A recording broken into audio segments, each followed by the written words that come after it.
my YouTube channel Ordinary Unique Coaching Classes. I hope you all are doing very well. तो हमने BA BSc first year second semester की vector calculus की book की 2 units complete कर ली थी. Okay, unit number 1 and unit number 2. आज हम start करेंगे नंबर थ्योरी एंड ट्रिग्नोमेट्री का सिलेबस, जिसमें हम सबसे पहले करने वाले हैं अपना चैप्टर नंबर 1 डिविजिबिलिटी. तो स्टार्ट करते हैं इस लेक्चर को. तो देखिए, प्रिंसिपल ऑफ मैथमेटिकल इंडक्शन के अकॉर्डिंग आपको कोई भी एक सबसेट लेना है पॉजिटिव इंटीजर्स का. ठीक है, पॉजिटिव इंटीजर्स के सबसेट का मतलब जैसे आपने यहाँ पे s क्या ले लिया, एक सबसेट ले लिया, और ये जो सबसेट है ये पॉजिटिव इंटीजर्स का सबसेट है. ठीक है, s is a subset of positive integers. अब सबसेट ऑफ पॉजिटिव इंटीजर्स का क्या मतलब है कि ये जो आपका s जो सबसेट है वो किसका सबसेट होगा. पॉजिटिव इंटीजर्स होते क्या हैं, s सबसेट का आपका सिंबल ये होता है. तो s is the subset of n, मतलब s जो है वो आपके नेचुरल नंबर्स का क्या है, सबसेट है. ठीक है, तो अब ये प्रिंसिपल हमें क्या कहता है कि if s is a subset of positive integers और उसकी कुछ प्रॉपर्टीज भी सेटिस्फाई होनी चाहिए. तो यहाँ पे हमें 2 प्रॉपर्टीज दी गई हैं. देखिए, फर्स्ट प्रॉपर्टी क्या है कि जो भी आप सबसेट लेंगे यहाँ पे s, उसमें 1 बिलोंग करना ही चाहिए, मतलब 1 तो होना ही होना चाहिए, ये मस्ट है. ठीक है, सेकेंड प्रॉपर्टी क्या है कि 1 तो ठीक है हमने s में बिलोंग करवा दिया, 1 s में होना ही होना चाहिए. और जब कभी भी वेनेवर मतलब जब कभी भी कोई भी नेचुरल नंबर इस सेट में बिलोंग करेगा, कुछ भी मान लो आप, पॉजिटिव इंटीजर तो होगा ही क्योंकि हमने सबसेट ही किसका लिया है, पॉजिटिव इंटीजर्स का. तो वो कोई भी पॉजिटिव इंटीजर हो सकता है अगर वो s में बिलोंग करता है. ध्यान से समझना, ये मान लो कोई भी नंबर है, ये अगर s में बिलोंग करता है तो दिस इम्प्लाइज दैट n+1 भी s में बिलोंग करेगा. ठीक है, ये मस्ट कंडीशन है, करना चाहिए बिलोंग. जैसे मैं अगर यहाँ पे ले लूँ 6 बिलोंग्स टू s. ठीक है, तो 6 तो पॉजिटिव इंटीजर है, ऑब्वियसली वो s सेट में बिलोंग, s सबसेट में बिलोंग करेगा. तो अगर 6 s से बिलोंग करता है ना, तो this implies that 6+1 which is equals to 7, ये भी क्या करना चाहिए, s में बिलोंग करना चाहिए. ठीक है, तो ये आपकी 2 कंडीशन है. अब देखिए, अगर ये 2 कंडीशन सेटिस्फाई होती है तो ध्यान से देखना, क्या आपका ये जो सबसेट है s, ये नेचुरल नंबर के इक्वल नहीं हो जाएगा. क्योंकि नेचुरल नंबर क्या होता है, देखिए जो सेट ऑफ नेचुरल नंबर्स होता है वो 1 2 3 4 ऐसे यही होता है. तो यहाँ पे आपकी पहली कंडीशन तो यही दे दी कि 1 तो s में बिलोंग करना ही चाहिए, जो कि 1 इसमें भी है नेचुरल नंबर में. और सेकेंड कंडीशन ये दे दी कि अगर कोई भी नंबर s में सबसेट में बिलोंग करता है तो n+1 भी होना चाहिए. तो अगर मान लो s में 1 है, ठीक है, तो दैट मीन्स 1+1 2 भी होगा, और 2 है तो दैट मीन्स 2+1 3 भी होगा, 3 है तो 3+1 4 भी होगा. तो बन गया ना एक तरीके से यहाँ पे नेचुरल नंबर्स का सेट. तो ये है आपका प्रिंसिपल ऑफ मैथमेटिकल इंडक्शन. जैसा कि हमने अपनी प्रीवियस क्लासेस में भी पढ़ा है कि वर्किंग रूल क्या होता है पीएमआई को सॉल्व करने का. जैसे पीएमआई से रिलेटेड जो भी प्रॉब्लम्स होती है उनके लिए हम कैसे सॉल्व करते हैं. तो यहाँ पे हम देखते हैं इसका वर्किंग रूल. तो वर्किंग रूल में देखिए, फर्स्ट आपको क्या करना है, सबसे पहले जो भी आपको एक्सप्रेशन दिया हुआ है, ठीक है, और वो आपको n में दिया होगा, n स्मॉल n में, जो भी आपको स्मॉल n में एक्सप्रेशन दिया है उसको आपको p ऑफ n इससे डिनोट कर लेना है. ठीक है, फर्स्ट स्टेप तो यही है आपका. सेकेंड स्टेप क्या है वर्किंग रूल में कि सबसे पहले अब pn से तो आपने उसको क्या कर लिया, डिनोट कर दिया. तो सबसे पहले आप जो भी आपकी कंडीशन है उसको n इज इक्वल्स टू 1 के लिए ट्रू दिखाएंगे. ठीक है ना, मतलब जो आपका ये pn है ये n इज इक्वल्स टू 1 के लिए क्या होना चाहिए, ट्रू होना चाहिए. सेकेंड आपके पास ये है. थर्ड स्टेप में आपको क्या करना है, अब n के लिए n इज इक्वल्स टू 1 के लिए तो आपने दिखा दिया. ठीक है, अब आप p ऑफ n को किसी भी n के लिए ट्रू दिखाएंगे. ठीक है, तो ये आपका थर्ड स्टेप है. फोर्थ स्टेप क्या है, अब आपको किसी भी n+1 के लिए ट्रू दिखाना है. किसको, p ऑफ n+1 को. ठीक है ना, अब n की जगह आपको n+1 रखना है तो ये भी क्या हो जाएगा, p ऑफ n+1. तो मतलब नॉर्मली आपके यहाँ पे 4 स्टेप्स है. सबसे पहले जो भी आपको एक्सप्रेशन दिया होगा उसको आपको pn से डिनोट कर देना है. फिर n इज इक्वल्स टू 1 के लिए आप ट्रू दिखाएंगे, दैट मीन्स p1, ये जो भी वैल्यू है वो ट्रू होनी चाहिए. ठीक है, फिर किसी भी n के लिए आप ट्रू दिखाएंगे तो दैट मीन्स pn, किसी भी n के लिए आपको ट्रू दिखाना है तो pn हो जाएगा. फिर n+1 के लिए ट्रू दिखाना है तो क्या हो जाएगा, pn+1 हो जाएगा. तो ये 4 स्टेप्स हैं आपके जो कि वर्किंग रूल के हैं. ठीक है, तो ये हमारा फर्स्ट टॉपिक यहाँ पे कंप्लीट होता है, principle of mathematical induction. Let's move on to the next topic. तो हमारा नेक्स्ट टॉपिक है डिविजिबिलिटी। देखिए इसकी डेफिनेशन आपको क्या दी गई है। An integer A is not equals to zero, आपके पास कोई भी नॉन जीरो इंटीजर होगा ए, उसको आप कब कहेंगे कि वो दूसरे इंटीजर बी को डिवाइड कर रहा है? अगर if there exist another integer C, अगर कोई तीसरा इंटीजर एग्जिस्ट करे सी और ये कंडीशन सेटिस्फाई हो, ये कंडीशन बहुत इंपॉर्टेंट है, b is equals to A सी, ये जो कंडीशन है वेरी वेरी इंपॉर्टेंट। अगर ये कंडीशन सेटिस्फाई होती है दैट मीन्स जो भी आपके नंबर्स हैं या जो भी है वो डिविजिबल है, और यहाँ पे डिविजिबिलिटी की जो भी कंडीशन है वो सेटिस्फाई हो रही है। ठीक है, तो यहाँ पे जस्ट हम एक एग्जाम्पल लेके चलते हैं। Let's say a is equal and b is equal to, ये आपने यहाँ पे कोई भी दो इंटीजर्स ले लिए और जैसे कि कंडीशन के अकॉर्डिंग a यहाँ पे नॉन जीरो इंटीजर है। ओके, तो ये दो आपने इंटीजर्स लिए हैं। अब देखो अगर मैं कहूँ आपको कि यहाँ पे a जो है वो b को डिवाइड करता है, ठीक है, a जो है वो b को डिवाइड करता है, तो क्या ये कंडीशन यहाँ पे सेटिस्फाई हो रही है? देखो 12 इज इक्वल्स टू 3 इंटू 4, ये लिख सकती हूँ ना मैं 12 को, 12 इज इक्वल्स टू 3 इंटू 4। तो यहाँ पे ये क्या है, b इज इक्वल्स टू ये a और c, अब यहाँ पे c हो गया 4, तो ये यहाँ पे c एग्जिस्ट कर रहा है ना, तो दैट मीन्स डिविजिबिलिटी की जो कंडीशन है वो यहाँ पे सेटिस्फाई होती है, दैट मीन्स कि a डिवाइड्स b। ठीक है, तो ऐसे आप चेक करेंगे। तो ये हो गई आपकी डिविजिबिलिटी की डेफिनेशन। अब आप इसको काफी अलग अलग तरीके से बोल सकते हैं। आप ये भी बोल सकते हैं कि 12 इज डिविजिबल बाय 3, है ना, b इज डिविजिबल बाय, ये आपका b है, ये आपका a है, b is divisible bye a। या फिर आप ये भी बोल सकते हैं 3 इज डिवाइजर ऑफ 12, डिवाइजर है ना इसका, इसको डिवाइड कर रहा है, तो या a is divisor of b। ठीक है, और इसको हम लिखेंगे किस तरीके से, देखो ये इसकी नोटेशन होगी। ठीक है, अगर a b का डिवाइजर है या b a से डिविजिबल हो रहा है तो ये इसकी नोटेशन होगी, और इसको हम रीड करेंगे a divides b, a divides b। ठीक है, ऐसे हम इसको रीड करेंगे। ओके, और b क्या है, a का मल्टीपल है, यहाँ पे देख रहे हैं ना हम, a का मल्टीपल क्या है यहाँ पे b, तो मतलब आप काफी सारी फॉर्म्स में बोल सकते हो एक ही चीज को। ठीक है, और b a का मल्टीपल है तो हमने देख ही लिया ना, यहाँ पे b को हम लिख रहे हैं a का सब मल्टीपल, 3 को 4 से आपने मल्टीप्लाई करा तब जाके आपका b आया है, तो b क्या हो गया, a का मल्टीपल हो गया। ठीक है, अब जैसे यहाँ पे हमने ये एक एग्जाम्पल दिया था, एक और एग्जाम्पल लेते हैं। मान लीजिए यहाँ पे आपके पास है -5 डिवाइड्स 25, तो क्या ये पॉसिबल है -5 डिवाइड्स 25? बिल्कुल पॉसिबल है। देख लो क्या डिविजिबिलिटी की कंडीशन सेटिस्फाई हो रही है, अगर सेटिस्फाई हो रही है तो ये जो भी यहाँ पे आप ये डिवाइड कर रहे हो ये पॉसिबल है। ठीक है, तो यहाँ पे आपका जो -5 है, पहले देखो ये आपका a है, ये आपका b है, यही है ना, तो हम देखते हैं कि क्या b को जैसे आपने यहाँ पे लिख लिया 25, क्या b को हम इस फॉर्म में लिख सकते हैं? तो आप इसको ऐसे लिख सकते हो ना, -5 इंटू -5। ठीक है, अगर आपने ये b is equals to A सी इस कंडीशन को सेटिस्फाई करा दिया तो दैट मीन्स कोई भी आपका डिवाइड है, कुछ भी है, वो पॉसिबल है।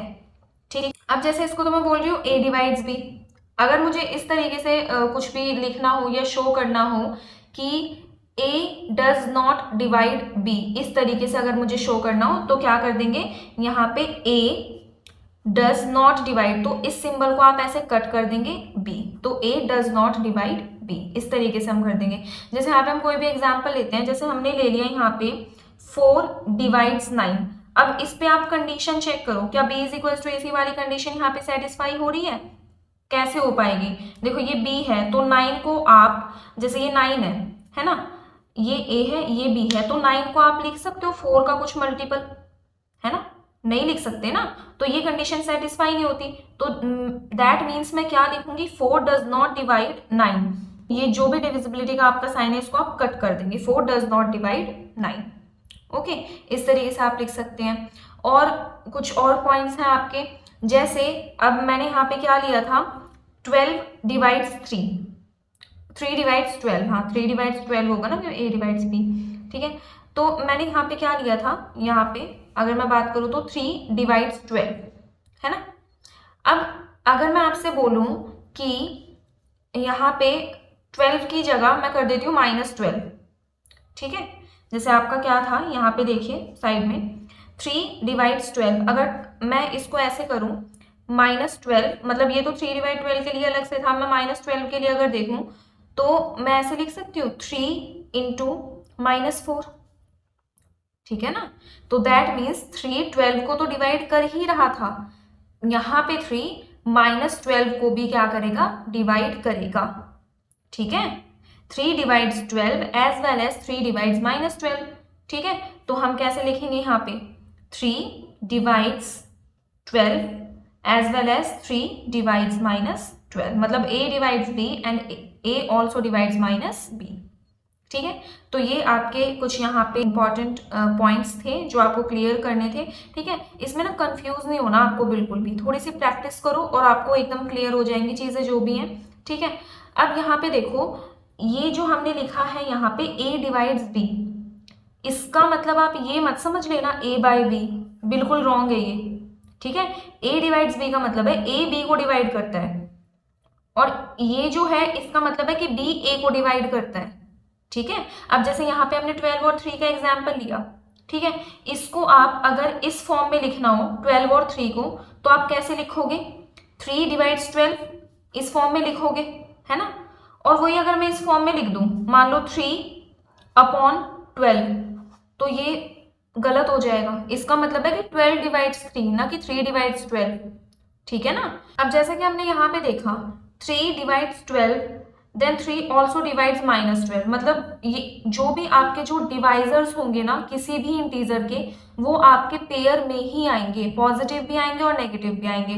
तो अगर आपको कोई भी क्वेश्चन दिया जाए कि ये इंटीजर है या ये कोई भी आपको नंबर दिया जाए, इसके सभी डिवाइजर्स निकालो, तो आप पॉजिटिव डिवाइजर्स निकाल लो और उन्हीं को ही नेगेटिव में चेंज कर दो, क्योंकि दोनों आते हैं, जैसे यहाँ पे 12 और -12 है ना, दोनों साइन में आए हैं आपके जो भी डिवाइजर्स हैं। तो यहाँ पे आप पॉजिटिव वाले निकाल लो और नेगेटिव वाले उन्हीं का ही अपोजिट करके लिख दो, तो आपके सभी जो भी डिवाइजर्स होंगे वो आ जाएंगे, ठीक है। अब यहाँ पे कुछ रिमार्क्स में इंपॉर्टेंट पॉइंट्स दिए हुए हैं, ठीक है। रिमार्क्स में फर्स्ट पॉइंट है आपका इफ a डिवाइड्स 0, देखो फर्स्ट पॉइंट क्या है, a डिवाइड्स 0। अब a जो है वो 0 को डिवाइड कर रहा है, इसका मतलब क्या है, क्योंकि 0 को, अब ये हमारा क्या है a और ये हमारा b, अब देखो क्या वो कंडीशन सेटिस्फाई हो रही है, तो b मतलब 0 is equals to ac, a, अब c में यहाँ पे क्या लिख सकती हूँ, अब 0 लेके आना है हमें, तो c को मैं यहाँ पे 0 ही लिखूंगी ना, ताकि a इंटू 0 0 आ जाए।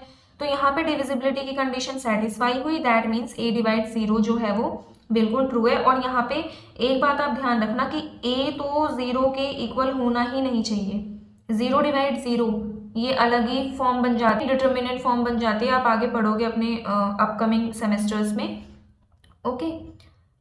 सेकेंड आपके पास रिमार्क है 1 हर किसी इंटीजर को डिवाइड करेगा, आपके पास कोई भी इंटीजर हो, ठीक है ना। 1 divides any integer, 1 divides 100, 1 divides 20, 1 divides 19, ठीक है। सभी इंटीजर को 1 डिवाइड करता है, ये हमें पता ही है, ठीक है। और ऑब्वियसली कोई भी नंबर है, जैसे आपके पास यहाँ पे नंबर है a, ऑब्वियसली वो a को तो डिवाइड करेगा ही करेगा, है ना।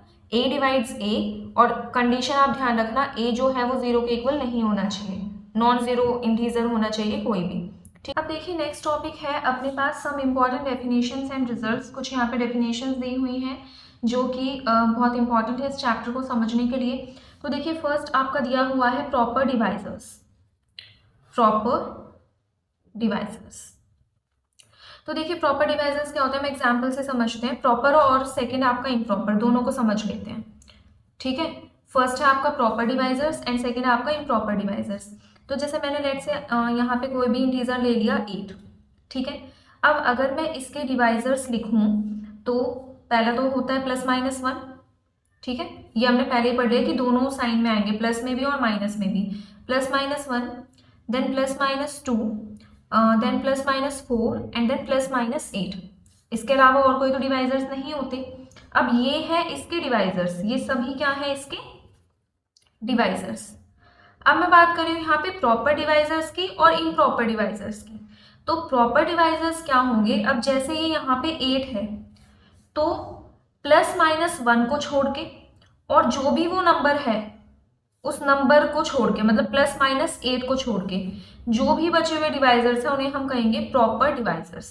दैट मीन्स अगर आपके पास कोई भी नॉन जीरो नंबर है ए, ठीक है, ए आपके पास कोई भी नॉन जीरो नंबर है, उसको हम उसका प्रॉपर यहाँ पे ए का काम करें, ये +-2 और +-4, तो उसे हम किसी भी नंबर बी का, बी यहाँ पे हमारे पास है 8, ठीक है, कोई भी नॉन जीरो नंबर आपके पास ए है, उसे हम बी का प्रॉपर डिवाइजर कब कहेंगे? इफ ए डिवाइड्स बी, तो बी, ए बी को तो डिवाइड कर ही रहे हैं, +-2 और +-4 8 को तो डिवाइड कर ही रहे हैं, ठीक है, and A is not equal to +-1 and +-b, और जो आपके ए क्या है? प्रॉपर डिवाइजर, तो प्रॉपर डिवाइजर आपका ना तो +-1 के इक्वल होना चाहिए और ना ही +-b के इक्वल होना चाहिए, ठीक है, तो बचे हुए हमारे कौन से हो गए? +-2 और +-4, इन्हें हम क्या कहेंगे? Proper divisors. तो I hope this is clear to all of you. Next हमारे पास है इम्प्रॉपर डिवाइजर्स। देखिए इम्प्रॉपर डिवाइजर्स क्या होते हैं? सिंपली इसका अपोजिट कर दो, यहाँ पे हम +-1 और +-8 को नहीं ले रहे थे, मतलब +-1 और +-b को हमने एक्सक्लूड कर दिया था, इम्प्रॉपर में उन्हें इंक्लूड कर लो। अब 8 का अगर मैं इम्प्रॉपर डिवाइजर लिखने लगूं तो यहाँ पे +-1 और +-8 क्या है? इम्प्रॉपर डिवाइजर्स ऑफ 8, ठीक है, तो सेम यहाँ पे भी कोई भी आपके पास नॉन जीरो नंबर है b, ठीक है, उसके इम्प्रॉपर डिवाइजर्स क्या होंगे? +-1 एंड +-b। ओके, नेक्स्ट आपके पास इवन नंबर, जो कि आपको पता ही है इवन नंबर क्या होते हैं? अगर आपको कोई भी इस तरीके की फॉर्म दे दे 2k, ठीक है, और k आपके पास कोई भी नंबर है, ठीक है, और ये नंबर, मतलब इतना तो हमें पता ही है कि कोई भी ऐसा नंबर जो कि 2 से डिवाइड हो जाए वो इवन नंबर है। मैं आपको 10,280 दे दूं, ये 2 से डिवाइड हो रहा है, दैट मीन्स ये इवन नंबर है, इतना तो हमें पता ही है, ठीक है। तो अगर हम इन जनरल बात करें, कोई भी जो इवन नंबर होता है उसको हम किससे डिवाइड करते हैं, मतलब किससे डिनोट करते हैं? जनरली 2k से डिनोट करते हैं, और k यहाँ पे आपका कोई भी नंबर है, ठीक है, तो 2k आप 0 से पुट करो तो 2 × 0 0, 2 × अब k की जगह 0 1 2 3 4 इस तरीके से पुट करो तो 0, 2 × 1 इज 2, 2 2 इज 4, 2 3 6, ये सारे के सारे कैसे आ रहे हैं? इवन नंबर आ रही है ना, ओके। फिर इसी टाइप से आप समझ लीजिए किसको? ऑड नंबर्स को, ठीक है। ऑड नंबर की जो जनरल फॉर्म होती है वो होती है 2k + 1 where k is any number. अब यहाँ पे हमने इवन में ही क्या लगा दिया? +1 कर दिया, ठीक है ना। अब जैसे यहाँ पे इवन निकला 0, इसमें +1 कर दो तो 0 + 1 1, 2 में +1 कर दो 2 + 1 3, 4 + 1 5, 6 + 1 7, ऑड नंबर की सीरीज बन रही है, ठीक है। तो यही समझना है आपको, कुछ भी नहीं है, बहुत ही ज्यादा सिंपल है, इसके बस जनरल फॉर्म याद रखो 2k + 1, इवन नंबर में +1 करते जाओ, आपके पास ऑड नंबर अपने आप आते जाएंगे, ठीक है। और ये आपको पता ही है कि इवन नंबर हो या फिर ऑड नंबर्स हो, ठीक है, इवन और ऑड नंबर मिलके ये कॉन्सिक्यूटिव नंबर्स होते हैं। जैसे यहाँ पे 0 आ गया, यहाँ पे 1, देन 2 3 4 5 6 7, ऐसे ही 8 9, ठीक है, कॉन्सिक्यूटिव नंबर्स बन जाएंगे, ठीक है। अब जैसे मैं यहाँ पे एग्जाम्पल ले लूँ 4 और 5, ये दोनों कॉन्सिक्यूटिव नंबर्स हैं, ठीक है, जिसमें से 4 आपका इवन है और 5 आपका ऑड है, ठीक है।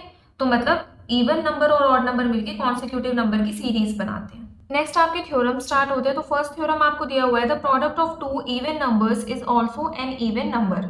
2 इवन नंबर का प्रोडक्ट क्या होता है? इवन नंबर, ये आपको प्रूव करना है। तो लेट सपोज आपने यहाँ पे लेट ए एंड बी भी 2 इवन नंबर्स, तो आपको सबसे पहले क्या करना पड़ेगा? कोई भी 2 इवन नंबर्स क्या करने पड़ेंगे? लेट करने पड़ेंगे। तो यहाँ पे आपने ए और बी लेट कर लिया। अब जैसे कि हमने इवन नंबर की जनरल फॉर्म पढ़ी थी, इनमें भी क्या लेनी पड़ेगी? ए और बी की आपको जनरल फॉर्म लेनी पड़ेगी इवन नंबर की। तो ए को आप ले लो यहाँ पे 2k1, ओके, एंड बी को आप ले लो यहाँ पे 2k2, ठीक है। k1 k2 ये अलग अलग डिफरेंट नंबर्स आपको लेने पड़ेंगे, जहाँ पे k1 और k2 क्या है? आपके integers, where k1 and k2 are integers. तो अब हम इनकी प्रोडक्ट, अब यहाँ पे प्रोडक्ट पूछा है ना हमसे, दैट मीन्स अगर हम इन दोनों को मल्टीप्लाई करें ए बी को तो क्या हो जाएगा? 2k1 इंटू में 2k2, यही हो जाएगा।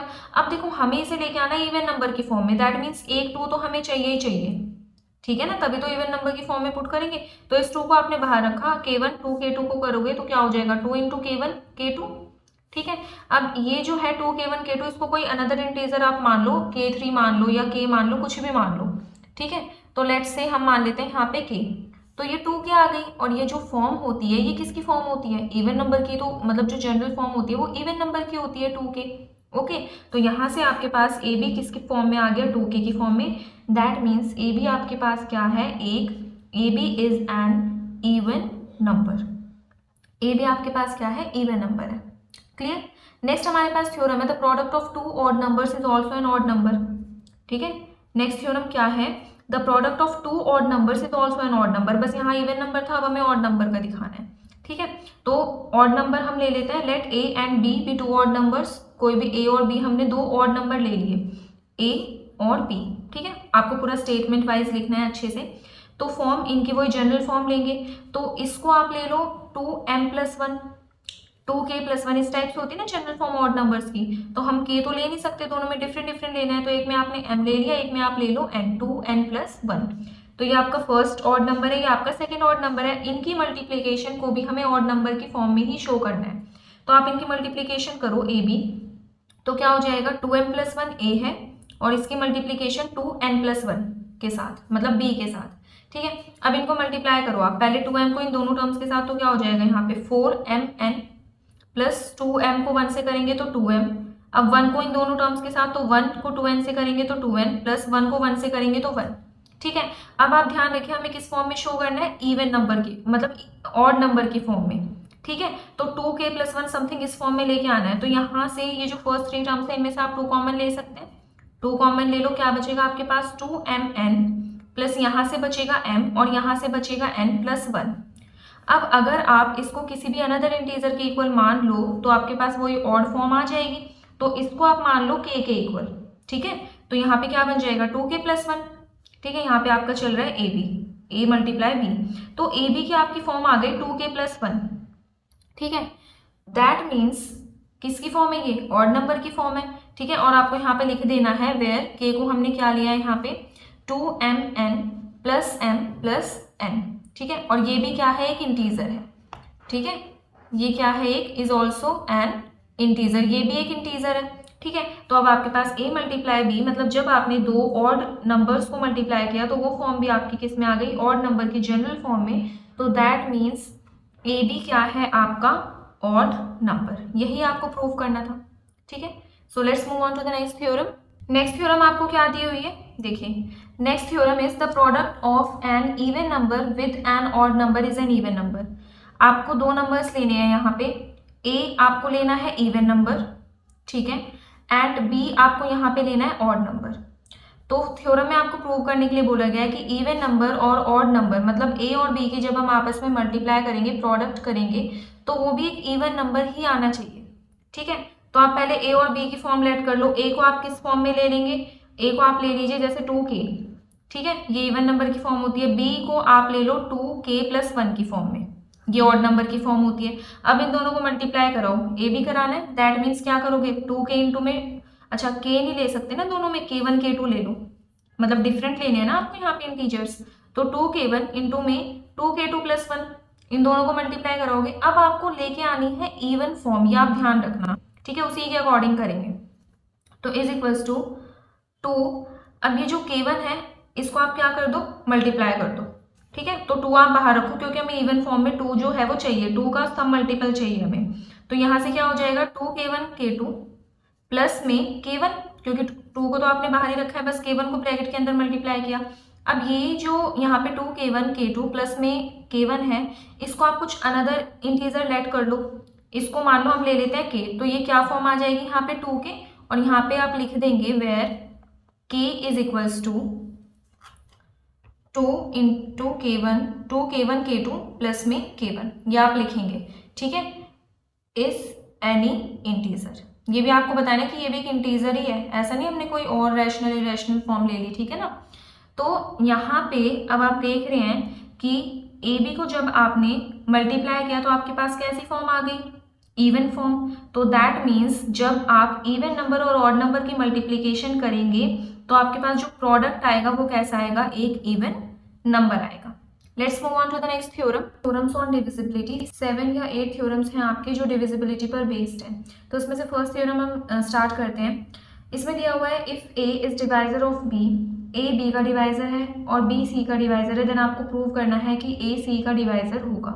ठीक है, दैट मीन्स अगर ए बी को डिवाइड करता है, if A divides B and B divides C, then you have to prove that A also divides सी।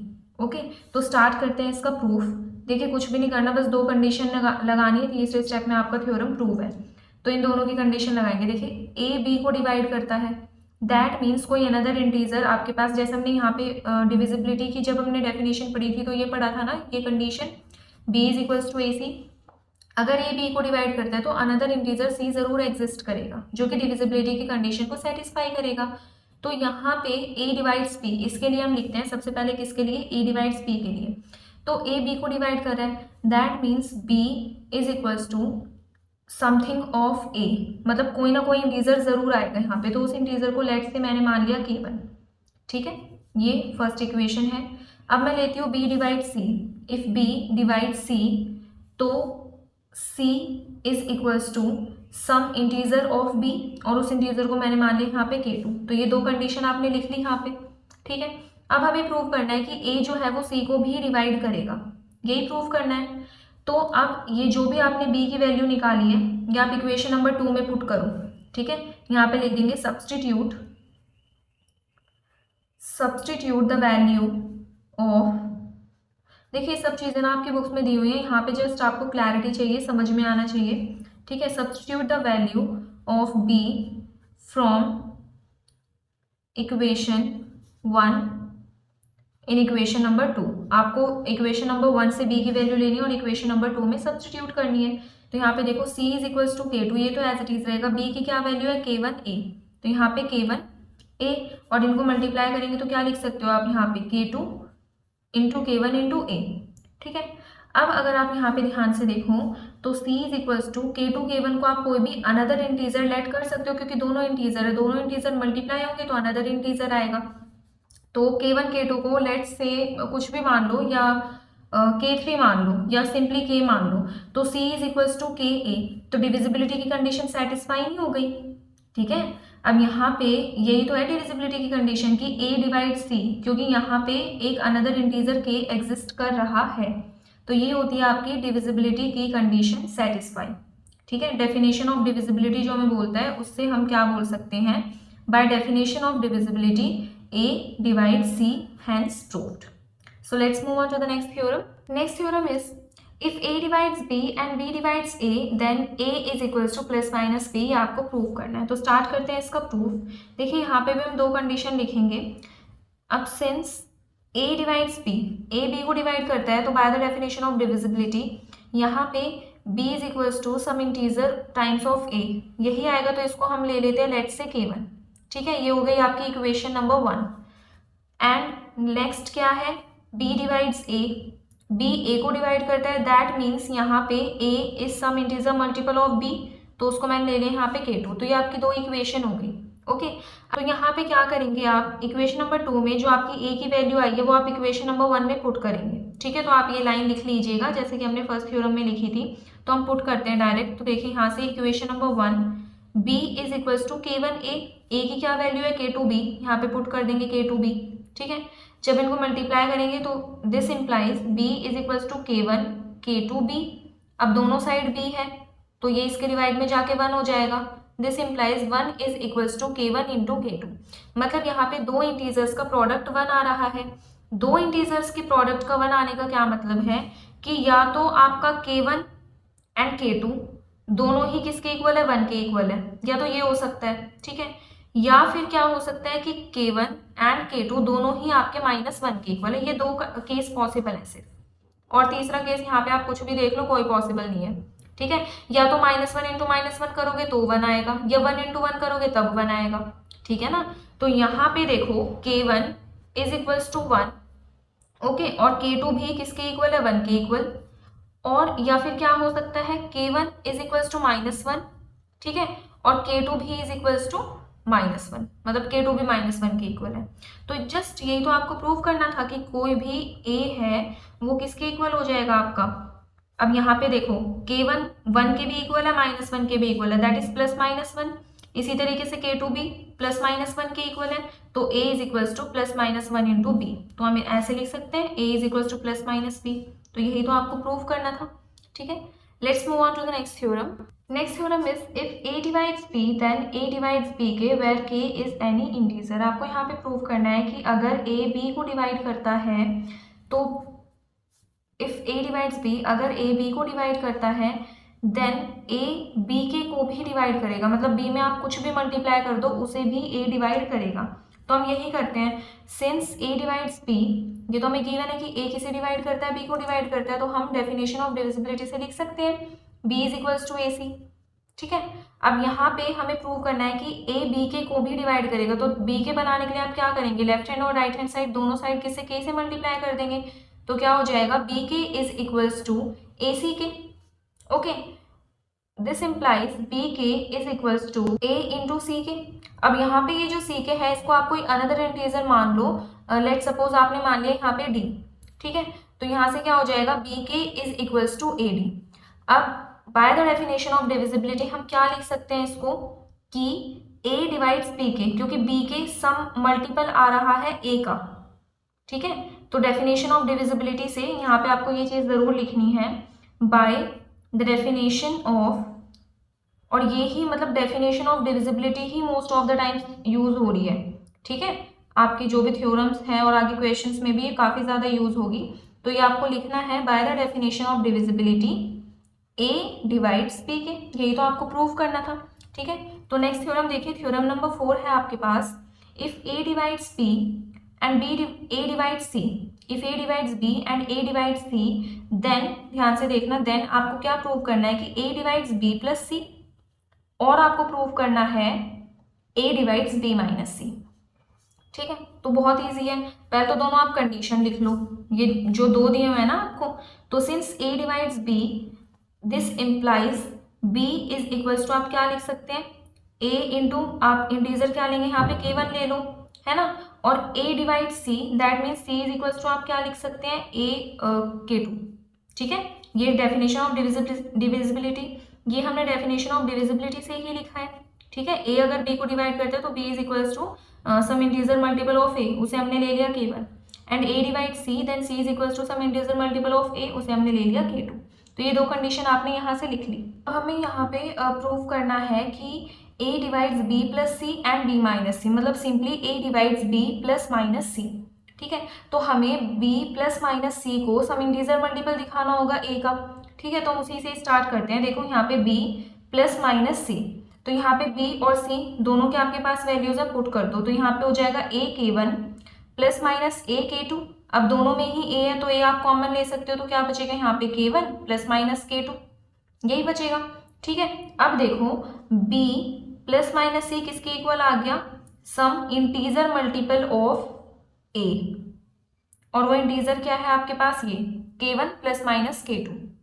ठीक है ना, तो ये आपकी क्या हो गई यहाँ पे, जो भी डेफिनेशन ऑफ डिविजिबिलिटी से आप क्या लिख सकते हैं, bye the definition of divisibility a divides b plus minus c लिख सकते हैं ना आप यहाँ पे, a आपका सम इंटीजर मल्टीपल आ गया b प्लस माइनस सी के, तो that means a divides b plus minus C, जो कि आपको प्रूव करना था।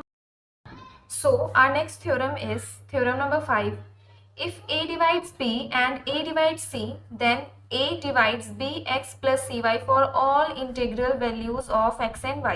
ये आपको प्रूफ करना है कि अगर a b को डिवाइड करता है और c को, दोनों को डिवाइड करता है, तो a जो है वो bx प्लस cy को भी डिवाइड करेगा और x और y की सभी इंटीग्रल वैल्यूज के लिए। ठीक है, तो स्टार्ट करते हैं इसका प्रूफ। देखिए यहाँ पे भी वही जो हम स्टार्टिंग से यूज करते आ रहे हैं, डेफिनेशन ऑफ डिविजिबिलिटी यूज होगा। तो अब जब a b को डिवाइड करता है, since a divides b, a b को डिवाइड करता है, तो डिविजिबिलिटी की कंडीशन के अकॉर्डिंग कोई ना कोई ऐसा इंटीजर यहाँ पे एग्जिस्ट करेगा जिसे हम लिख सकते हैं b is equals to some integer multiple of a, और उस इंटीजर को लेट से हम ले लेते हैं k1। ठीक है, तो k1 क्या होगा, यहाँ पे एक इंटीजर होगा, और सेम इसी तरीके से सिंस a डिवाइड्स b, तो हो गया a divides c, a c को डिवाइड करता है तो c को भी हम लिख सकते हैं some integer multiple of a। ठीक है, तो हम लिख लेते हैं यहाँ पे एक का तो होगा इंटीजर मल्टीपल, और उस इंटीजर को हम ले लेते हैं लेट से k2। तो आपके पास यहाँ पे दो कंडीशन आ चुके हैं, equation number 1 and equation number 2 हम इन्हें बोल देंगे। ठीक है, अब हमें प्रूव करना है कि a जो है वो bx प्लस cy को भी डिवाइड करेगा, बहुत ईजी है। दैट मीन्स एक्चुअल में आप अपने माइंड में ना पहले से ये बना के चलिए कि हमें प्रूव करना क्या है, तो उसी के अकॉर्डिंग स्टेप्स खुद आपके दिमाग में आएंगे कि हमें नेक्स्ट स्टेप जो है वो क्या करना है। तो यहाँ पे हमें bx प्लस cy को some integer multiple of a लिखना होगा डिविजिबिलिटी की डेफिनेशन के अकॉर्डिंग। ठीक है, तो हम bx प्लस cy ले लेते हैं यहाँ पे, B X plus C Y, इसे हमें लिखना है सम इंटीजर मल्टीपल ऑफ ए। तो यहाँ पे जो भी हमने बी और सी की वैल्यू निकाली है वो यहाँ पे पुट कर देंगे। देखिए बी एक्स है तो बी की वैल्यू आपके पास ए के वन, तो यहाँ पे बी की वैल्यू पुट कर देंगे ए के one x, plus C Y है तो सी की वैल्यू है ए के टू, तो ए के टू इंटू वाई। अब यहाँ से आप देख रहे हैं दोनों ही टर्म्स में से आप ए कॉमन ले सकते हैं, ए कॉमन ले लो, क्या बचेगा आपके पास के वन एक्स प्लस में के टू वाई, यही बचेगा। अब यहाँ पे क्या के वन एक्स के टू वाई को मैं अनदर इंटीजर लेट कर सकती हूँ, क्योंकि आपको ये देखो के वन और के टू तो आपने खुद ही इंटीजर लेट करे हैं और एक्स और वाई भी आपको दिया हुआ है यहाँ पे कि इंटेग्रल वैल्यूज के लिए, तो दैट मीन्स एक्स और वाई भी इंटीजर्स हुए, तो सभी इंटीजर्स ये यहाँ पे मल्टीप्लाई होंगे देन ऐड होंगे, आएगा तो अनदर एक इंटीजर ही, तो उसको मैं ले लेती हूँ के, तो यहाँ पे हो जाएगा ए के, और यहाँ पे हम लिख देंगे, ये जरूर लिखना है आपको कि के को आपने किसके इक्वल लिया है, के वन एक्स प्लस में के टू वाई के इक्वल। ओके तो ये क्या है B X plus C Y, यही हम सॉल्व करे थे। अब आप इस कंडीशन को ध्यान से देखो, क्या डिविजिबिलिटी की डेफिनेशन सेटिस्फाई नहीं होती यहाँ पे, तो यही तो हमें प्रूव करना था, तो हम यहाँ पे लिख देंगे बाय डेफिनेशन ऑफ डिविजिबिलिटी, ये आपको जरूर लिखना है। डेफिनेशन ऑफ डिविजिबिलिटी अब तक हमने जितने भी थ्योरम्स करी हैं 5, 6 और पहले भी, ये डेफिनेशन ऑफ डिविजिबिलिटी ही यूज हो रहा है। तो by definition of divisibility A divides B X plus C Y. Okay so this completes your theorem number 5। अब यहाँ पे आपको कुछ इंपॉर्टेंट कॉरलरी दी गई है, ठीक है। अब जैसे यहाँ पे हमने पढ़ा इस थ्योरम में ए बी को डिवाइड करता है और ए सी को डिवाइड करता है, ठीक है। तो अगर मैं यहाँ पे सी की जगह 0 पुट कर दूं, मतलब अगर मैं सी की वैल्यू 0 ले लेती हूँ, तो दैट मीन्स क्या होगा, देखो ए बी को डिवाइड करता है, ए सी को डिवाइड करता है, then A B X plus C Y को भी डिवाइड करता है, ये हमने पढ़ा इस थ्योरम में, थ्योरम नंबर 5 में। अब अगर मैं यहाँ पे if c is equals to 0, c अगर 0 हो जाता है दैट मीन्स a, अब यहाँ पे bx प्लस सी वाई है, c की जगह आप 0 रखो तो क्या आएगा आपके पास, a डिवाइड्स bx, तो a जो है वो bx को भी डिवाइड करेगा। If c is equals to 0 this implies that a divides bx plus C Y, और ये कंडीशन कब सेटिस्फाई होती है, जब a डिवाइड्स b हो और a डिवाइड्स c हो, ठीक है। इसी तरीके से अगर मैं कहूँ आपको x और y दोनों अगर 1 के इक्वल हो जाए तो क्या होगा, देखिए if x is equals to 1 and y is equals to 1, दोनों ही 1 के इक्वल हो जाए और then a divides b and a divides c, ये तो रहेगा ही, तो वो क्या इंप्लाई करेगा कि a डिवाइड्स, अब x की जगह 1 रखो y की जगह 1 रखो तो b प्लस c बचेगा ओनली, तो a divides b plus c, ठीक है। दैट मीन्स अगर a b को डिवाइड कर रहा है और a c को डिवाइड कर रहा है और x और y दोनों 1 के इक्वल है, तो a जो है b प्लस c इन दोनों इंटीजर्स के सम को भी क्या करेगा, डिवाइड करेगा, ठीक है ना। और इसी तरीके से अब यहाँ पे हमने x और y दोनों को 1 लिया था, अब यहाँ पे x को ले लो 1 और y को ले लो -1, ठीक है। If x is equals to 1 and y is equals to -1 then a divide b and a divide c, ये तो होगा ही होगा, तो वो क्या इंप्लाई करेंगे, this implies that a divides b minus c, यहाँ पे आप वैल्यू पुट करके देख लो, तो दैट मीन्स इन दोनों b और c जो भी आपके पास इंटीजर्स हैं उनके जो भी डिफरेंस होगा वो भी a क्या करेगा, उसको डिवाइड करेगा, ठीक है। अब इसी तरीके से इन द सेम वे अब आप जैसे इफ a डिवाइड्स b1, ठीक है, a b1 को डिवाइड करता है, b2 को डिवाइड करता है, a b3 को डिवाइड करता है, ऐसे करते करते a डिवाइड्स कहाँ तक, bn को डिवाइड करता है, ठीक है। दैट मीन्स अब यहाँ पे आप इस चीज को पुट करेंगे, दैट मीन्स a डिवाइड्स क्या, अब यहाँ पे आपके पास b1 b2 b3, तो b1 b2 b3 के करस्पॉन्डिंग x1 x2 x3 भी आपके एग्जिस्ट करेंगे, तो that means a divides b1 x1 plus b2 x2 plus b3 x3, ठीक है, प्लस इसी तरीके से bn xn for all integers, ये जो भी है ना x1 x2 x3 ये तो आपको डिफाइन ही थे थ्योरम में, ये सारे के सारे क्या हैं आपके इंटीजर्स हैं। अब यहाँ पे हमने ये जो दो कंडीशन पढ़ी है b प्लस सी और b माइनस सी वाली, इससे हमें क्या पता चलता है कि अगर कोई भी इंटीजर a दो इंटीजर b और c को डिवाइड करता है दैट मीन्स वो इंटीजर जो होगा वो उनके सम को भी डिवाइड करेगा और उनके डिफरेंस को भी डिवाइड करेगा। अब यहाँ पे a b और a डिवाइड करा था b को एंड a डिवाइड करा था c को, तो इनके सम और डिफरेंस को भी तो डिवाइड करा ना इन्हें, ठीक है। तो ये चीज आपको ध्यान रखनी है, आगे जो भी हम प्रूव करेंगे एग्जाम्पल्स करेंगे उसमें भी ये चीज यूज होगी। थ्योरम नंबर 6 इज, यहाँ पे देखिए आपको क्या दिया हुआ है, if a divides b and b is non zero, a b को डिवाइड करता है और b क्या है, नॉन जीरो है, तो आपको प्रूव करना है absolute value of a less than equal to absolute value of b। Absolute value क्या होती है, जैसे आपको बोला जाए -5 की आप एब्सोल्यूट वैल्यू निकालिए, मोड अप्लाई कर देंगे यहाँ पे, तो इसकी एब्सोल्यूट वैल्यू जो है वो क्या आएगी 5, मतलब नेगेटिव साइन जो है एब्सोल्यूट वैल्यू से मोड से कभी भी बाहर नहीं आता है। ठीक है, तो यहाँ पे आपको यही शो करना है, तो स्टार्ट यही प्रूफ करना है। तो स्टार्ट करते हैं इसका प्रूफ। देखिए अब जैसा कि since a divides b, a b को डिवाइड करता है, तो डेफिनेशन ऑफ डिविजिबिलिटी के अकॉर्डिंग कोई ना कोई इंटीजर ऐसा एग्जिस्ट करेगा जो कि क्या होगा, b इज इक्वल्स टू, ये b है, b is equals to some integer multiple of a, तो उस इंटीजर को हमने ले लिया लेट्स से k। सो ये हो गई आपकी इक्वेशन नंबर 1। ठीक है, अब आपको ये दिया हुआ है कि b जो है वो 0 के इक्वल नहीं है, मतलब b क्या है यहाँ पे नॉन जीरो है। अब b अगर नॉन जीरो है, ठीक है, और a b को डिवाइड कर रहा है, तो k भी आपका क्या होगा, नॉन जीरो। अगर मैं यहाँ पे कोई भी नंबर ले लेती हूँ, जैसे मैंने 6 ले लिया, ठीक है, और मैं यहाँ पे जैसे कोई भी नंबर है, सिंपली आपका 2 ले लो, 3 ले लो, अगर मैं उसको जीरो से, ये इंटीजर अगर मैं जीरो ले लूंगी तो नंबर तो जीरो ही बन जाएगा ना, पर यहाँ पे तो b नॉन जीरो नंबर है, हमें ये तो लेना ही नहीं है। ठीक है, तो यहाँ पे b is not equal to zero, ये क्या इंप्लाई करता है कि k भी आपका जीरो के इक्वल नहीं होगा। जैसे कि हमें प्रूफ क्या करना है, absolute value of a is less than equals to absolute value of b, तो दैट मींस हमें क्या करना पड़ेगा, ये जो भी आपकी इक्वेशन है, इक्वेशन नंबर 1, उसके दोनों साइड हमें एब्सोल्यूट वैल्यू लेनी पड़ेगी, क्योंकि यही तो इसी फॉर्म में ही हमें प्रूव करना है। ठीक है, तो जो प्रूव करना है उसको आप अगर माइंड में रखेंगे तो स्टेप्स खुद ब खुद बन जाएंगे। ठीक है, प्रैक्टिस करने से।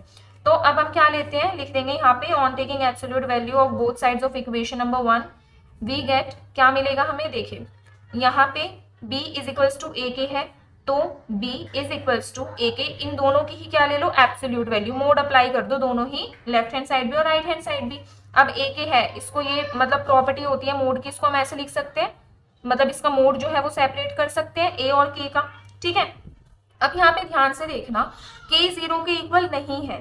ठीक है, k जो है k इज नॉन जीरो, तो दिस इंप्लाइज अगर हम k की एब्सोल्यूट वैल्यू निकाले वो हमेशा ग्रेटर आएगी या इक्वल आएगी बन के, क्लियर ना, क्योंकि k 0 के इक्वल तो है ही नहीं, तो अगर हम उसकी एब्सोल्यूट वैल्यू निकालते हैं तो वो या तो 1 के इक्वल आएगी या 1 से बड़ी आएगी। तो ये कंडीशन समझ गए आप।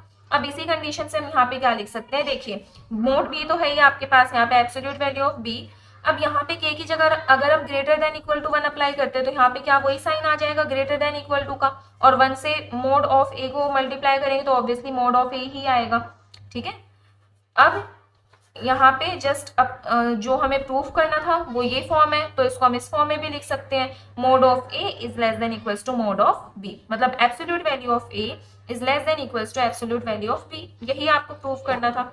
ठीक है, so this completes your example number 6। Let's move on to example number 7। देखिए थ्योरम नंबर 7 में आपको क्या दिया हुआ है, if a divides b, a b को डिवाइड करता है and b is less than a, और where a is non zero, a zero के इक्वल नहीं होगा, और b मतलब a जीरो के इक्वल नहीं होगा, और b a और b दोनों ही क्या है, नॉन नेगेटिव इंटीजर्स हैं। ठीक है, मतलब वो नेगेटिव भी नहीं होंगे। देन आपको यहाँ पे प्रूव करना है कि b is equals to zero, या फिर इसी थ्योरम को दूसरे तरीके से कैसे आपको एग्जाम में पूछा जा सकता है, prove that a non zero integer, कोई भी नॉन जीरो इंटीजर है, is not an exact divisor of any number less than it except zero, मतलब कोई भी आपके पास नॉन जीरो इंटीजर है, ठीक है, वो किसी भी नंबर का एग्जैक्ट डिवाइजर नहीं होगा, जो भी नंबर उससे कम होगा, जैसे मैं अगर यहाँ पे ले लेती हूँ 6, तो जो 6 है वो 5 4 3 2 1 इनका एग्जैक्ट डिवाइजर नहीं होगा। ठीक है, एक्सेप्ट जीरो, जीरो का वो एग्जैक्ट डिवाइजर हो सकता है। तो मतलब इन दो फॉर्म में आपको जो ये थ्योरम है, थ्योरम नंबर 7 की पूछी जा सकती है। तो स्टार्ट करते हैं इसका प्रूफ। अब जैसा कि हमें यहाँ पे प्रूफ करते हैं इसका, देखो अब जैसे कि हमें थ्योरम में दिया हुआ है a डिवाइड्स b, तो वही डेफिनेशन ऑफ डिविजिबिलिटी अप्लाई कर देंगे यहाँ पे, मतलब डिविजिबिलिटी की जो कंडीशन है वो यहाँ पे अप्लाई कर देंगे। a b को डिवाइड करता है, that means b is some integer multiple of a, और उस इंटीजर को हमने ले लिया लेट से k, तो ये आ गई आपके पास यहाँ से इक्वेशन नंबर 1, पहली कंडीशन आ गई आपके पास। ठीक है, अब आपको ये दिया गया है कि a और b दोनों ही कैसे हैं, नॉन नेगेटिव, इन दोनों में से कोई भी नेगेटिव हो ही नहीं सकता। अब जब a भी नॉन नेगेटिव है, b भी आपका नॉन नेगेटिव है, तो k भी कैसा होगा, नॉन नेगेटिव होगा ना। ठीक है, k भी कैसा होगा, नॉन नेगेटिव, क्योंकि ये a और b दोनों ही आपके नॉन नेगेटिव है, तो k भी नॉन नेगेटिव होगा। तो यहाँ आप लिख देंगे because a and b are non negative then k is also non negative integer. Okay, अब आपको यहाँ पे दिया हुआ था थ्योरम में कि ए मतलब ए और बी नॉन नेगेटिव तो ये दोनों है, लेकिन कंडीशन सिर्फ ए के लिए दी हुई थी कि ए क्या होगा, जीरो के इक्वल नहीं होगा, मतलब ए नॉन जीरो होगा। ठीक है, अब हमें प्रूफ यहाँ पे प्रूफ क्या करना है, टू प्रूव। ठीक है, जैसा कि मैंने बोला था कि ये ध्यान में रख के चलो प्रूव क्या करना है, तो अपने आप स्टेप्स आपको ध्यान में आएंगे। आपको प्रूव करना है कि बी जीरो के इक्वल है, तो हम ना इसको कॉन्ट्राडिक्शन मेथड से प्रूव करेंगे। कॉन्ट्राडिक्शन मेथड क्या होता है कि जो हमें प्रूव करना होता है ना, हम उसका अपोजिट लेके चलते हैं। ठीक है, एंड देन फिर हम कॉन्ट्राडिक्ट करवा देते हैं। जैसे हम यहाँ पे कॉन्ट्राडिक्शन मेथड यूज करते हैं, देखिए कैसे होगा। यहाँ पे ए इज नॉन जीरो, ये तो आपको दिया ही हुआ है। अब आप सपोज कर लो यहाँ पे, suppose b is not equal to zero. देखो हमें प्रूव तो करना है b is equal to zero, पर आप मान के ये चलो कि b जीरो के इक्वल नहीं है। ठीक है, अब हम कुछ ऐसी कंडीशन लाएंगे जिससे ये चीज जो है वो हमारी गलत प्रूव हो जाएगी। फिर हम यही लिख देंगे कि b is not equal to zero is not possible, then b is equal to zero. ठीक है, अब आप यहाँ पे ध्यान से देखना हम इसको करेंगे कैसे। अब जैसा कि हमने यहीं पे बता दिया था कि b और a नॉन नेगेटिव हैं, तो k भी कैसा होगा, नॉन नेगेटिव होगा। अब a भी नॉन जीरो हो गया और b भी नॉन जीरो हो गया, तो k भी कैसा होगा आपका, नॉन जीरो। ठीक है ना, दिस इंप्लाइज दैट k या तो 1 के इक्वल होगा या 1 से बड़ा होगा। यही दो कंडीशन रहती है, जैसे कि हमने प्रीवियस थ्योरम में भी यूज किया था यहाँ पे। अब ये जो कंडीशन है यहाँ पे, इसे हम यूज करेंगे इक्वेशन नंबर 1 में। तो देखिए k greater than equal to 1 हो गया, तो इक्वेशन नंबर 1 को हम कैसे लिख सकते हैं, b is greater than equal to a। ठीक है, लिख सकते हैं ना इस तरीके से। लेकिन हमें गिवन क्या था, आप थ्योरम जो हमने पढ़ा था उसमें आप रिवाइंड करके देखिए, हमें गिवन था कि b is less than a, ये हमें गिवन था। ठीक है, b is less than a, और यहाँ पे आ रहा है a is less then b। ठीक है, गिवन हमें था b is less than a, और यहाँ पे हमारा आया है a is less then b। That means ये कॉन्ट्रडिक्शन नहीं हो गया, गिवन हमें कुछ और था, प्रूफ कुछ और हुआ। दैट मीन्स जो हम लेके चले थे b इज नॉन जीरो, ये सपोजिशन जो है वो हमारी गलत है। This implies that b is equals to zero. Clear, तो ये होता है कॉन्ट्रडिक्शन का मेथड, मतलब जो आपको चीज प्रूव करनी है ना, उसका आप अपोजिट लेके चलो और कुछ ऐसी कंडीशन आ जाएगी जो कि कॉन्ट्राडिक्ट करेगी। ठीक है, जो कि मैच नहीं करेगी, फिर उससे हम क्या लिख देंगे कि b नॉन जीरो नहीं है बल्कि b जीरो के ही इक्वल है। ठीक है, so this proves your example number 7। Let's move on to example number 8। Next theorem is theorem number 8। इसमें देखिए क्या दिया हुआ है आपको, the product of any r consecutive integers is divisible by are factorial. आपको आर कंसेक्यूटिव इंटीजर्स लेने हैं, कंसेक्यूटिव मतलब लगातार, जैसे 1 2 3 4 5 6। ठीक है, स्किप नहीं करना कोई भी इंटीजर बीच में। तो आपको बताना है कि आप आर कंसेक्यूटिव इंटीजर्स का प्रोडक्ट लेते हो, मतलब आप उनको मल्टीप्लाई करते हो, तो वो आर फैक्टोरियल से डिविजिबल होगा, आर फैक्टोरियल से डिवाइड हो जाएगा। ठीक है, तो स्टार्ट करते हैं हम इसका प्रूफ। तो देखिए ये एक अकेला ऐसा थ्योरम है एक्सरसाइज 1.1 के बेसिक में, जिसमें हम यूज करेंगे प्रिंसिपल ऑफ मैथमेटिकल इंडक्शन। जैसा कि हमने स्टार्टिंग में ही पढ़ा था, प्रिंसिपल ऑफ मैथमेटिकल इंडक्शन में हम क्या करते हैं, जो भी हमारे पास एक्सप्रेशन गिवन है उसको हम पी एन के इक्वल लेट कर लेते हैं। ठीक है, तो यहाँ पे आपको दिया हुआ है एक्सप्रेशन आर कंसेक्यूटिव इंटीजर्स, तो हम क्या लेट कर लेते हैं, यहाँ पे लेट पी एन के इक्वल लेट करना है, तो let p n is equals to, अब आर कंसेक्यूटिव इंटीजर्स लेने हैं, तो पहला आप ले लो n, then n plus 1, consecutive है ना तो इनमें प्लस 1 प्लस 2 प्लस 3 करते रहेंगे, n plus 1, n plus 2, n plus 3, ऐसे ही करते करते आप कहाँ तक जाएंगे, n प्लस r माइनस 1 तक। ये जनरल फॉर्म होती है r कंसेक्यूटिव इंटीजर्स की। ठीक है, तो n प्लस r माइनस 1 तक। ये क्या है, आपने प्रोडक्ट ले लिया। अब देखो यहाँ पे बीच में क्या है, मल्टीप्लीकेशन, तो दैट मीन्स आपने क्या लिया है यहाँ पे b the product of are consecutive integers. ठीक है, आपने यहाँ पे आर कंसेक्यूटिव इंटीजर्स का क्या ले लिया है, प्रोडक्ट ले लिया है। ठीक है, अब प्रिंसिपल ऑफ मैथमेटिकल इंडक्शन हम इस पे अप्लाई करते हैं। प्रिंसिपल ऑफ मैथमेटिकल इंडक्शन में क्या था, जैसे कि हमने स्टार्टिंग में ही पढ़ा था, पहले n के लिए प्रूव करेंगे, देन n प्लस 1 के लिए प्रूव करेंगे। ऐसे ही था ना, हमारे पास 3-4 स्टेप्स थे। तो सबसे पहले हम यहाँ लेके चलते हैं r इज इक्वल्स टू 1 के लिए। ठीक है, r इज इक्वल्स टू 1 के लिए सबसे पहले हम प्रूव करेंगे आपका जो भी एक्सप्रेशन है, जब आप इसमें r की जगह 1 रखेंगे, तो देखिए यहाँ पे r है आपका, r की जगह आप 1 रखो, तो 1 माइनस 1 इज 0, आपका क्या बचेगा, ओनली n। तो pn आपका किसके इक्वल आ गया, n के इक्वल। अब हमें चेक करना है क्या कि ये डिविजिबल है आर फैक्टोरियल से, यही चेक करना है ना हमें हर एक में कि डिविजिबल बाय आर फैक्टोरियल, क्या जो n है वो आर फैक्टोरियल से डिविजिबल है। आर फैक्टोरियल दैट मीन्स हमने r की वैल्यू यहाँ पे 1 लिया है, r factorial is equal to 1 factorial, सिर्फ इस केस में जो हमने पहला स्टेप करा है। ठीक है, r factorial is equal to 1 factorial, तो क्या n 1 फैक्टोरियल से डिवाइड हो सकता है, ऑब्वियसली 1 फैक्टोरियल से तो मतलब कोई भी नंबर हो या कोई भी इंटीजर हो, कुछ भी हो, सब डिवाइड हो जाते हैं। तो ये जो थ्योरम है आपकी, this theorem, the theorem is true for r is equals to 1। ठीक है, r इज इक्वल्स टू 1 के लिए आपकी थ्योरम क्या हो गई, ट्रू प्रूव हो गई। अब हम चलते हैं सेकंड स्टेप पे। सेकंड स्टेप पे हम n+1 के लिए प्रूव करेंगे। तो हमें n की जगह क्या रखना पड़ेगा, n+1। तो जहां पे भी n है उसके प्लेस पे हम क्या रख देंगे, n+1। ये आपको करना है। ठीक है, देखो इसको लिखना अच्छे से किस तरीके से है वो सब आपका बुक में है। ठीक है, आप बुक में से इजीली लिख सकते हैं। बस यहाँ पे आप ट्राई करिए कि हर एक जो बेसिक पॉइंट है उसको क्लैरिटी से बिल्कुल समझ लें। ठीक है, जस्ट आपको यहाँ पे समझना है। तो जो भी हमारे पास n है उनको हम n+1 से इंटरचेंज कर देंगे। ठीक है, तो पॉलिनोमियल ये है आपका, यहाँ पे Pn है तो क्या हो जाएगा, Pn+1, देन n+1, तो n की जगह पे क्या हो जाएगा, n+1। ठीक है, अब यहाँ पे n की जगह पे n+1 रखेंगे तो n+1+1 कितना हो जाएगा, n+2। ऐसे ही नेक्स्ट में हो जाएगा आपका n+3। जैसे जैसे लास्ट में हम जाएंगे, अब इस n की जगह n+1 रखो तो +1 से -1 कैंसिल, ओनली क्या बचेगा, n+r। क्लियर। ठीक है, तो Pn+1 इसको हम कैसे लिख सकते हैं, यहाँ पे n+1, n+2, n+3। ठीक है, और n+r से पहली वाली टर्म में क्या होगा, n+r, पहली वाली टर्म मतलब 1 माइनस हो जाएगा तो n+r-1 एंड देन n+r, ये हो जाएगा आपका Pn+1। ओके, अब यहाँ पे हम क्या करते हैं, और ये हम क्यों कर रहे हैं ये आपको आगे जाके समझ में आएगा। दोनों ही साइड हम n से मल्टीप्लाई कर देते हैं। मल्टीप्लाई, यहाँ पे इसको कोई भी आप इक्वेशन ले लो, equation 1, multiply both sides of equation 1 by n। दोनों ही साइड हम किससे मल्टीप्लाई कर देते हैं, multiply both sides of equation 1 by n।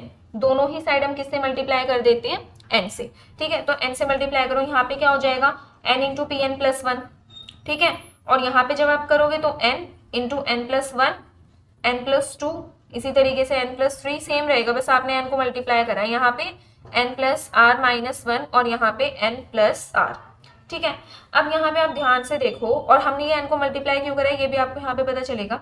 In terms को देखो, यहाँ से यहाँ तक, ये अगेन आपका Pn नहीं बन गया, जो भी हम एक्सप्रेशन को हमने Pn लेट किया था वही एक्सप्रेशन तो है ये सेम। ठीक है, तो इसकी जगह हम Pn लिख सके, बस इसमें n की तो कमी थी ना, तो इसीलिए हमने n को मल्टीप्लाई कर दिया, बस इसीलिए हमने n को मल्टीप्लाई करा है, अदरवाइज इसके पीछे और कुछ रीजन नहीं है। तो इस एक्सप्रेशन के प्लेस पे हम लिख सकते हैं Pn, और बचा क्या आपका वहां पे n+r। ठीक है, ये किसके इक्वल है, n इंटू Pn+1 के इक्वल है। ठीक है, अब यहाँ से देखो, इसको पहले ओपन कर लो, n इंटू Pn+1 ये तो है ही, यहाँ से क्या हो जाएगा आपका nPn प्लस rPn, ये हो जाएगा। ठीक है, अब जो n वाली टर्म्स है उनको आप लेफ्ट हैंड साइड में कर लो, और जो r वाली टर्म है वो राइट में रहेगी। तो यहाँ से n इंटू Pn+1, अब ये प्लस का nPn है, लेफ्ट हैंड साइड आएगा तो माइनस का nPn is equals to rPn, ये आपका एज इट इज रहेगा। अब देखिए क्या करेंगे, यहाँ पे दोनों ही टर्म्स में आपके पास n है तो n हम कॉमन ले सकते हैं, तो यहाँ पे क्या बचेगा, n इंटू में Pn+1, और यहाँ से क्या बचेगा आपका Pn is equals to rPn आपका एज इट इज। ठीक है, अब ये n आपका मल्टीप्लीकेशन में, इसको राइट हैंड साइड में ले जाएंगे तो क्या हो जाएगा, Pn+1 minus Pn is equals to rPn divided by n। ठीक है, मल्टी डिवाइड में चला जाएगा। ओके, अब हम यहाँ पे क्या करेंगे, Pn की वैल्यू पुट करेंगे। ठीक है, ये आपके पास क्या है, मल्टीप्लीकेशन में है, तो यहाँ पे हम क्या करेंगे, Pn की वैल्यू पुट करेंगे। ओके, तो देखो Pn की क्या वैल्यू थी, यहाँ से तो ये as it is Pn+1 minus Pn। अब देखो r और इसकी मल्टीप्लीकेशन अब Pn के साथ, Pn की क्या वैल्यू थी आपकी, n, n+1, n+2, n+3, ऐसे करते करते आपका n+r-1, यही वैल्यू थी आपकी Pn की, और डिवाइड में आपके पास क्या है, n। अब इस n से ये n कैंसिल। ओके, क्या बचा आपके पास यहाँ पे, Pn+1 minus Pn is equals to r dot. अब देखो ये n+1, n+2, n+r-1, इसे हम किसके इक्वल लेट कर लेंगे, p के इक्वल, जहाँ पे p हमारे पास क्या है, r-1 कॉन्सिक्यूटिव इंटीजर्स का प्रोडक्ट है। ठीक है, जैसे यहाँ पे हमने n+1 इस सबको क्या लिया था, r कॉन्सिक्यूटिव इंटीजर्स का प्रोडक्ट, तो अब इसमें से एक टर्म तो कैंसिल हो गई, तो जो बची हुई टर्म्स है उनको हम लिख सकते हैं ना r-1 कॉन्सिक्यूटिव इंटीजर्स का प्रोडक्ट।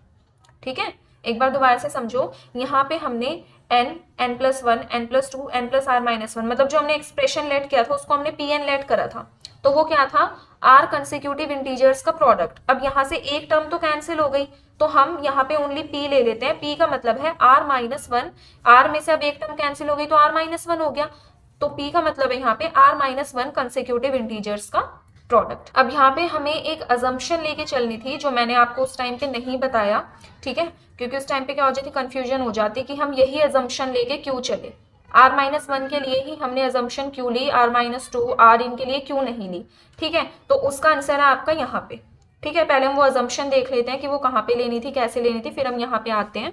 अब देखिए यहाँ पे हमने ये r is equal to one के लिए तो प्रूव कर दिया था। अब जो मैं अजम्पशन की बात कर रही हूँ वो लेनी थी आपको यहाँ पे n, जब आपने n को n प्लस वन में कन्वर्ट किया, ठीक है, उस टाइम पे आपको ये अजम्पशन लेके चलनी थी कि जो भी आप थ्योरम यहाँ पे ये प्रूव कर रहे हो ये r minus one consecutive integers के लिए ट्रू होगा, ठीक है। मतलब r minus one consecutive integers का जो प्रोडक्ट है, ट्रू का मतलब क्या है, हम प्रूव यहाँ पे कर क्या रहे हैं कि product of are consecutive integers is divisible by are factorial, तो product of are minus one consecutive integers is divisible by are minus one factorial, यही है ना ट्रू होने का मतलब। तो ठीक है कि product of are minus one consecutive integers is divisible by are minus one factorial, ठीक है। मतलब जितने भी आपके पास कंसेक्यूटिव इंटीजर्स हैं उन्हीं का फैक्टोरियल उन कंसेक्यूटिव इंटीजर्स के प्रोडक्ट को क्या करेगा, डिवाइड करेगा। तो आपको ये यहाँ पे अजम्पशन लेके चलनी थी, ठीक है। तो ये मैंने आपको स्टार्टिंग में इसलिए नहीं बताई, आप ये बोलते कि आर माइनस वन का ही क्यों। अब आर माइनस वन का ही क्यों यहाँ पे देखिए, अब देखिए जो अजम्पशन है हमने वो आर माइनस वन की ही क्यों ली, क्योंकि यहाँ पे जो पी है आपका वो क्या है, product of are minus one consecutive integers, ठीक है। तो हम p को लिख सकते हैं, मतलब डिविजिबिलिटी की जो हमारी कंडीशन थी उसके अकॉर्डिंग हम p को ऐसे लिख सकते हैं, some integer multiple of r minus one factorial, लिख सकते हैं ना। देखो कैसे, हमारे पास अजम्पशन क्या थी कि लिख लो एक बार इसको, product of r minus one consecutive integers, मतलब r minus one consecutive integers का जो भी हमारे पास प्रोडक्ट होगा, ठीक है, product of r minus one consecutive integers is divisible by, वो किसके मतलब is divisible by are minus one factorial, ये हम अजम्पशन लेके चले थे, ठीक है। तो वो अजम्पशन हमें यहाँ पे यूज करनी है, कैसे, अब product of are minus one consecutive integers, इसको तो हमने क्या ले लिया, ये किसके इक्वल है, p के इक्वल। अभी हमने यहाँ पे लिया ना कि जैसे pn को हमने लिया था n plus one n plus two से लेके n plus r minus one तक। अब यहाँ से एक टर्म कट हो गई, मतलब आर माइनस वन टर्म्स आपके पास बची हुई हैं, उन आर माइनस वन टर्म्स को हमने क्या ले लिया था, p, ठीक है। तो product of are minus one consecutive integers हमारे पास क्या है, p, और ये p is divisible by are minus one factorial. तो according to definition of divisibility p is some integral multiple of are minus one factorial, clear हो गया। और उस इंटीग्रल मल्टीपल को हम ले लेते हैं यहाँ पे k।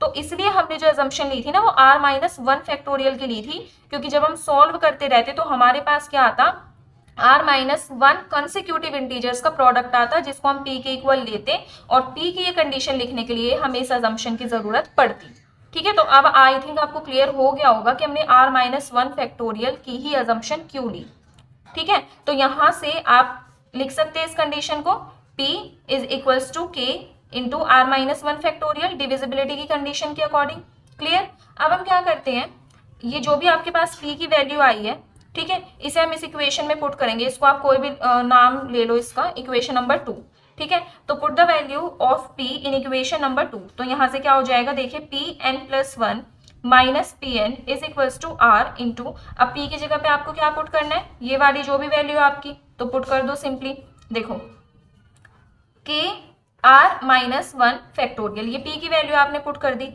अब यहाँ से अगर आप ध्यान से देखो तो r और r माइनस वन फैक्टोरियल, इसको आप सिंपली ऐसे लिख सकते हो, r फैक्टोरियल लिख सकते हैं ना, r into r minus one factorial, या r फैक्टोरियल को ही तो एक्सपेंड करके आता है, तो इसकी जगह पे आपने क्या लिख लिया, r फैक्टोरियल। आप ब्रैकेट में बता देंगे कि r into r minus one factorial is equals to r factorial. ऐसे ही होता है ना, जैसे आपको 6 का फैक्टोरियल दे दिया तो आप कैसे एक्सपेंड करते हैं इसको, 6 into 5 into 4 into 3 into 2 into 1, तो आपको जैसे 1 नहीं लिखना है तो 2 फैक्टोरियल ऐसे यहाँ तक कर देते हैं, तो दैट मीन्स 1 1 माइनस होता रहता है और जो भी आपका फैक्टोरियल है वो एक्सपेंड होता रहता है, ठीक है।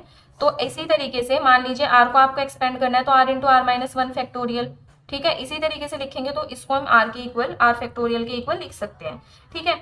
तो अब यहाँ पे आपके पास क्या कंडीशन आ गई, pn plus one minus pn is equals to k r factorial. तो डिविजिबिलिटी की डेफिनेशन के अकॉर्डिंग यही है ना, ये हमने p N plus one minus P N को सम इंटीजर मल्टीपल लिखा है आर फैक्टोरियल के। इसका मतलब क्या है कि are factorial divides P N plus one minus P N. तो by the definition of divisibility आप यहाँ पे लिखेंगे by the definition of divisibility, by the definition of divisibility R factorial divides, किसको डिवाइड करेगा R factorial, P N plus one minus P N को। ठीक है, क्योंकि यहाँ पे आपकी ये जो डिविजिबिलिटी की जो कंडीशन है वो सेटिस्फाई हो रही है। अब देखिए यहाँ तक हम कर चुके थे r divides P N plus one minus P n for all n. अब हमें यहाँ पे थ्योरम में प्रूव क्या करना था कि आर कंसेक्यूटिव इंटीजर्स का जो प्रोडक्ट है आर फैक्टोरियल उसको क्या करेगा, डिवाइड करेगा। मतलब आर कंसेक्यूटिव इंटीजर्स का जो प्रोडक्ट है is divisible by are factorial. तो वहां पे हमने एक यहाँ पे जो एक्सप्रेशन था उसको पी एन इस तरीके से लिया था, n n plus one n plus two up to n plus r minus one तक। ठीक है, इस तरीके से लिया था। तो दैट मीन्स यहाँ पे पी एन का मतलब क्या है, p one p two p three p four सभी के सभी इसमें इंक्लूड है। तो एक्चुअल में हमें यहाँ पे प्रूव करना क्या है कि जो आर फैक्टोरियल है वो पी वन को भी डिवाइड करेगा, पी टू को भी डिवाइड करेगा, पी थ्री को भी डिवाइड करेगा, अप टू पी एन तक वो आर फैक्टोरियल जो है वो पी एन तक क्या करेगा, डिवाइड करेगा। ये हमें एक्चुअल में यहाँ पे प्रूव करना है। तो ये जो इक्वेशन नंबर 3 आई है ना आपकी, बहुत ज्यादा इंपॉर्टेंट है, इसी का यूज करके हम प्रूव करेंगे। देखिए यहाँ पे अब हम इक्वेशन नंबर 3 में n की जगह सबसे पहले 1 पुट करते हैं। ठीक है, putting n is equals to 1, क्योंकि पहले तो हमें p1 के लिए ही प्रूव करना है ना। Putting n is equals to 1 in equation number 3।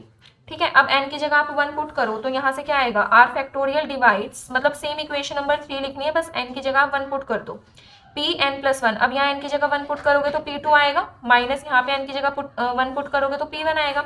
इससे देखो are factorial divides p2 minus p1। ठीक है, मतलब आर फैक्टोरियल जो है वो p2 माइनस p1 को क्या करता है, डिवाइड करता है। बट अब हम यहाँ पे p1 देखते हैं कि p1 एक्चुअल में होता क्या है। तो p1 इज इक्वल्स टू, अब यहाँ पे n है ना, n की जगह आप 1 1 रखते जाइए। तो p1 इज इक्वल्स टू क्या आएगा आपका, यहाँ पे देखो 1 डॉट डॉट मतलब यहाँ पे मल्टीप्लाई 1 प्लस 1 2, 2 प्लस 1 प्लस 2 3, ऐसे ही 1 प्लस 3 4, ऐसे करते करते आपका कहाँ तक जाएगा, ये 1 प्लस आर माइनस 1, तो 1 से 1 कैंसिल, आर तक जाएगा। ठीक है, तो P1 को अब ये 1 2 3 4 से R तक जा रहा है, तो हम क्या P1 को लिख सकते हैं R फैक्टोरियल, R तक जा रहा है ना ये, तो आप इसको ओपन करोगे R फैक्टोरियल को, तब भी आपका यही आएगा 1 2 3 4 इस तरीके से, R R माइनस 1, ऐसे करते करते ये जाएगा 4 3 2 1। तो हम इसको क्या लिख सकते हैं, R फैक्टोरियल के इक्वल लिख सकते हैं। ठीक है, अब ऑब्वियसली R फैक्टोरियल तो R फैक्टोरियल को डिवाइड करेगा ही करेगा। ठीक है ना, मतलब इसका यूज करके हम क्या लिख सकते हैं यहाँ से कि are factorial divides p1, r factorial divides p1, क्योंकि p1 किसके इक्वल है, आर फैक्टोरियल, और ऑब्वियसली आर फैक्टोरियल तो आर फैक्टोरियल को डिवाइड करेगा ही ना। तो इसलिए हमने क्या लिख दिया यहाँ पे, आर फैक्टोरियल डिवाइड्स p1, कि आर फैक्टोरियल जो है वो p1 को डिवाइड कर रहा है। अब हमने एक प्रॉपर्टी पढ़ी थी कि if a divides b and a divides c, ये हमने थ्योरम में प्रूव किया था, then a also divides b plus c और b माइनस c, बट हमें यहाँ पे इसकी जरूरत है b प्लस c की। ठीक है, तो ये जो थ्योरम हमने प्रूव करा था इसे हम यहाँ पे यूज करेंगे। ठीक है, कि if a divides b and a divides c then a also divides their sum. ठीक है, b प्लस c। तो अब यहाँ पे देखो are factorial divides p2 minus p1। ठीक है, ये हो गई first condition, and then R factorial divides p1, then R factorial also divides their sum, और इनका सम क्या हो जाएगा, p2 माइनस p1। ठीक है, प्लस में सेकंड क्या है आपका p1। ठीक है, तो आर फैक्टोरियल इनके सम को भी क्या करेगा, डिवाइड करेगा। ठीक है, अब आप इसको अगर ओपन करेंगे तो यहाँ से देखिए p2 minus p1 plus p1, तो ये p1 तो कैंसिल हो गया यहाँ से, तो that means r factorial divides p2। ठीक है, तो आर फैक्टोरियल p1 को तो डिवाइड कर ही रहा था, p2 को भी डिवाइड कर रहा है। अब 1 2 के लिए और प्रूव कर दो, ज्यादा इसमें कुछ करना नहीं है। अब जैसे हमने इक्वेशन नंबर 3 में n इज इक्वल्स टू 1 तो पुट कर दिया था, अब क्या करेंगे, n is equals to 2 put करेंगे। ऐसे करते करते हमारे सारे प्रूव हो जाएंगे, तो ज्यादा में प्रूफ दिखाने नहीं है, बस 3 4 दिखा दीजिए, उसी के बेसिस पे हम लिख देंगे। तो putting n is equals to 2 in equation number 3, अब n is equals to 2 put करो इक्वेशन नंबर 3 में, r divides pn plus 1 minus pn, तो यहाँ से आ जाएगा r फैक्टोरियल डिवाइड्स, अब पी एन प्लस 1, एन की जगह 2 पुट करोगे तो p3 हो जाएगा, माइनस पी एन, अब एन की जगह 2 पुट करो तो p2, तो that means r factorial divides p3 minus p2। ठीक है, और यहाँ से हमने ये शो कर ही दिया है कि आर फैक्टोरियल डिवाइड्स P2, इसको भी आपको इक्वेशन मान लो, लेट्स से इक्वेशन नंबर 4, तो यहाँ पे लिख देंगे from equation number 4 r factorial divides, किसे डिवाइड करता है आर फैक्टोरियल P2 को। तो देखो अब यहाँ पे r factorial P3 minus P2 को डिवाइड करता है और P2 को डिवाइड करता है, दैट मीन्स इनके सम को भी आर फैक्टोरियल डिवाइड करेगा। ठीक है, यहाँ पे इसका हम यूज कर लेंगे r factorial also divides their sum, that means P3 minus P2 और प्लस में नेक्स्ट क्या आपका P2। तो अब यहाँ से माइनस P2 प्लस P2 क्या हो जाएगा यहाँ पे कैंसिल, तो दैट मीन्स यहाँ से क्या आ जाएगा आर फैक्टोरियल डिवाइड्स P3। ठीक है, तो ये मान लो इक्वेशन नंबर 5। तो ऐसे ही आपने are factorial divides P1 P2 P3 ऐसे ही करके आप P4 P5, ठीक है, इसके लिए आप शो कर सकते हो, पर इतना आपको दिखाना नहीं है। ठीक है, तो मतलब जनरलाइज करके हम इसको क्या लिख देंगे, जनरलाइजिंग द अबव, मतलब ये जो भी है आपने इक्वेशन नंबर यहाँ पे इसको भी मान लो जैसे स्टार 4 5, इनको जब आप जनरलाइज करोगे तो आपके पास क्या आया कि आर फैक्टोरियल डिवाइड्स, अब देखो P1 को डिवाइड कर रहा है, P2 को कर रहा है, P3 को कर रहा है, that means r factorial divides P1 Pn। ठीक है ना, r factorial divides Pn for all n, और यही आपको क्या करना था, प्रूव करना था।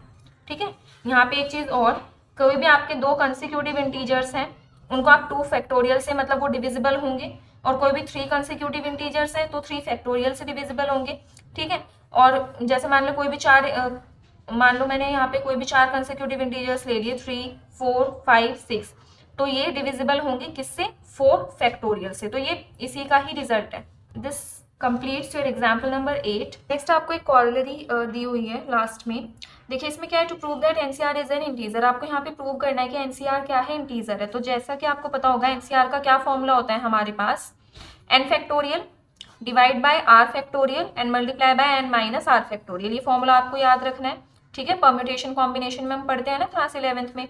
तो यहाँ पे एनसीआर का आपने फॉर्मूला लिखा। अब देखो एन फैक्टोरियल है, इसको आप एक्सपेंड कर दो, क्या हो जाएगा, n minus 1 n minus 2 n minus 3, इसी तरीके से अप टू कहाँ तक हो जाएगा, n माइनस आर तक, और इससे पहली वाली term n minus r plus 1, यही होता है ना फैक्टोरियल में, तो 1 1 माइनस होता जाता है, तो इससे पहली वाली टर्म में +1 होगा, देन -1 हो जाएगा फैक्टोरियल।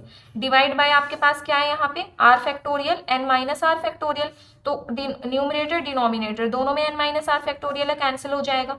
ठीक है, अब यहाँ पे आपके पास क्या बचेगा, ओनली ये आर फैक्टोरियल।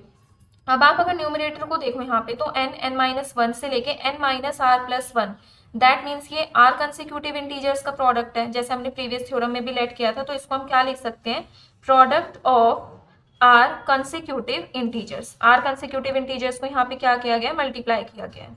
ठीक है, product of are consecutive integers और डिवाइड बाय आर फैक्टोरियल, यही है।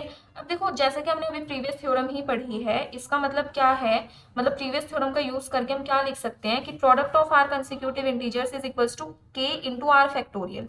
दैट मीन्स देखो product of are consecutive integers, are consecutive integers के प्रोडक्ट को हम किसके इक्वल, अब आर फैक्टोरियल उसको डिवाइड कर रहा है तो आर फैक्टोरियल तो आएगा ही आएगा, तो product of are consecutive integers को हम लिख सकते हैं some integral multiple of R factorial, क्योंकि आर फैक्टोरियल उसको डिवाइड कर रहा है product of are consecutive integers को। तो उस इंटीजर को हमने ले लिया लेट्स से k। ठीक है, तो हम इस तरीके से लिख सकते हैं अब थ्योरम का यूज करके। अब एनसीआर इज इक्वल्स टू, जब हम product of are consecutive integers को क्या लिख सकते हैं, k इंटू आर फैक्टोरियल, तो इसके प्लेस पे आप पुट करके देखो k इंटू आर फैक्टोरियल, और डिवाइड में क्या आपके पास आर फैक्टोरियल, तो आर फैक्टोरियल से आर फैक्टोरियल कैंसिल, एनसीआर आपके पास किसके इक्वल आ गया, ओनली k के इक्वल। ठीक है, और k क्या है, एक इंटीजर है, तो यही तो हमें प्रूव करना था कि एनसीआर को क्या प्रूव करो कि एनसीआर भी क्या होगा, एक इंटीजर होगा, which is an integer, hence proved. So this completes your basics of exercise 1.1। Next lecture में हम करेंगे एक्सरसाइज 1.1 के example. So that's all for today. If you have any doubt in this lecture और previous lectures, you can do comment in the comment section. Stay tuned.